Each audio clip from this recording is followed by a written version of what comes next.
Now, we've finally come to our special guest, Anne Cleary, the CEO of AidLink, a BlackRock-founded company, mind you. She'll be speaking about lessons learned from international development and global citizenship. It's enough from me, though. I'll let her speak for herself.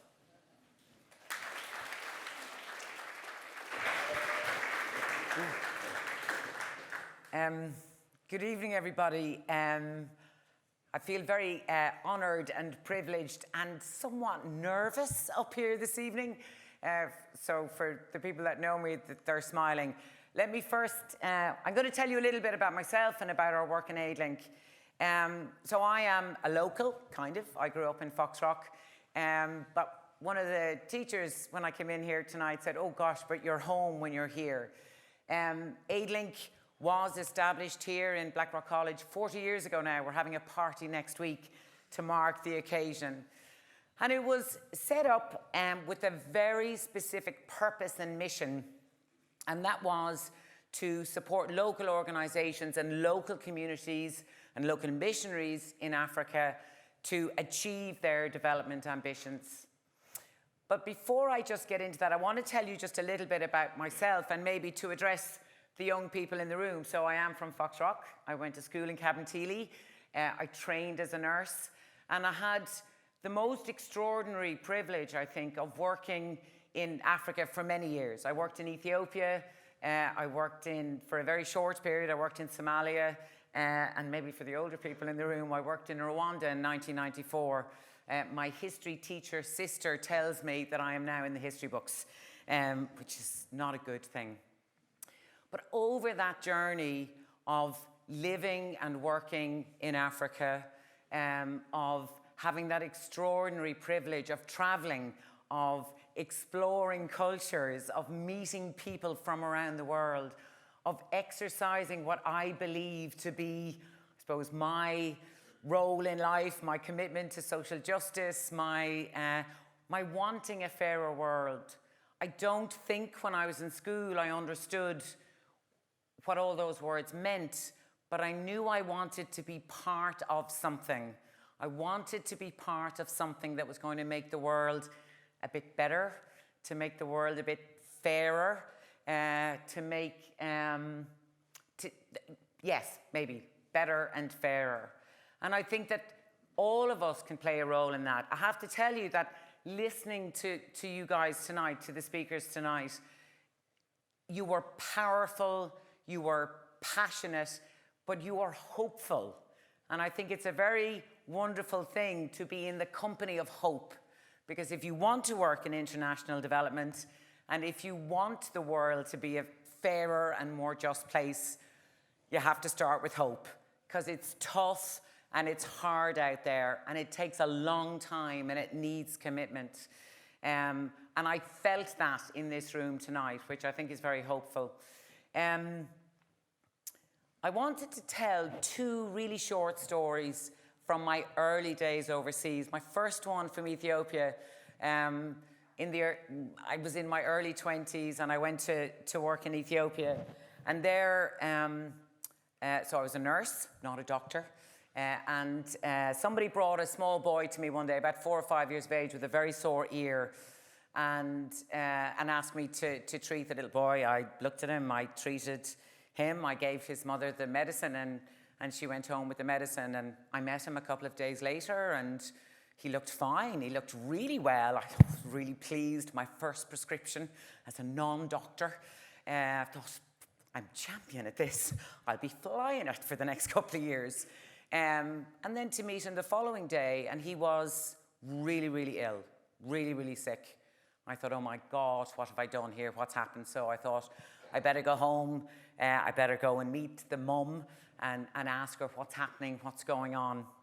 So it was a bit of a scuffle. There was a lot of excitement. There was talk here about culture and are we the same, are we different? My God, I was very different in that city of Addis Ababa, in the slums of the Mercato. I was the white lady. I felt a little bit like Princess Diana a lot of the time because there was oohing and ahhing every time I appeared. So as I walked through the community, a lot of shouting and excitement, and I got to the woman's house, which was a corrugated iron house, tin house. There was a lot of commotion inside the house, and she came to meet me. and I knew there was something going on behind her, and I wasn't 100% sure what was going on. And then 2 kids popped out. One was very sick and one was not.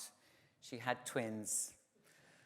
And so she registered one of them in school, registered one of them with the local health centre.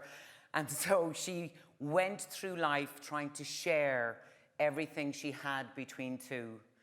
I think for me, it was one of the most extraordinary real life, tangible expressions, on the one hand, of poverty, and on the other hand, I suppose, somebody trying to be just and fair and share things out. Not always a wise move, but it was very shocking to me at that time. I worked in Ethiopia for a local organisation. So while some of you might know Goal, I was actually a goalie, as they called us, but I was seconded to work for a local organisation. An Ethiopian lady started an organisation. She said, I am an Ethiopian woman. There are too many children here who are not going to school, not getting fed enough, no access to healthcare. I am going to fill that gap. And she asked John O'Shea for help, and he sent myself and a number of other people out there to work. I think what's important about the story about Waziraba Bechgobana, who is now referred to as the Mother Teresa of Ethiopia, is that I learned very early on that many Africans are working for and fighting for their own countries, their own people. And it's a challenge to the rest of us to work out, where do we fit in? I think for me, when I joined AidLink, the bit that was really key to this is working in partnership with local organisations, working directly with communities, ensuring that we are not doing things onto people and at people, but that we are coming together to try and achieve something and the common good, or what I refer to, I think, as the common good. So the world has changed a lot in that, 30 years or so that I have been in this game. But I think I want to say that central to who we are and what we do in international development are people. The organisations that we work with, the communities that we work with, I think are often lost and hidden in the stories of what the challenges are. My family and friends would suggest that, maybe my heart is in Africa, and maybe that's true. This vast continent, 1.2 billion people. They say that about half the population is going to be under 25 by 2050. The potential that they have to feed themselves, to engage in economic development, and to thrive is massive. But the barriers to that progress are also massive. And they too are political and economic and governance related.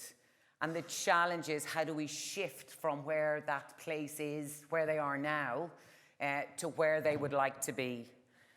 I think that aid is critical.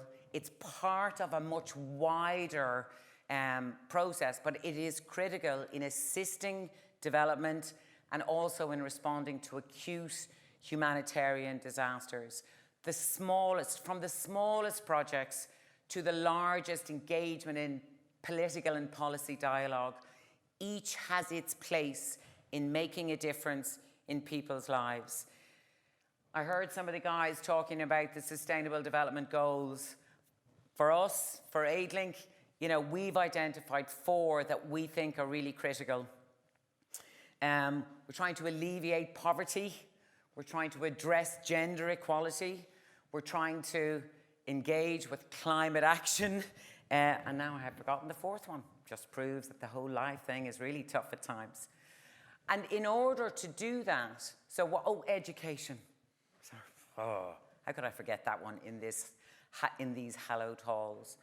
So the work that AidLink is involved in is around trying to ensure that more children get access to education, that people have access to essential needs, including water, critical to meet all human rights agendas, that women are considered and girls and put central to all development activities.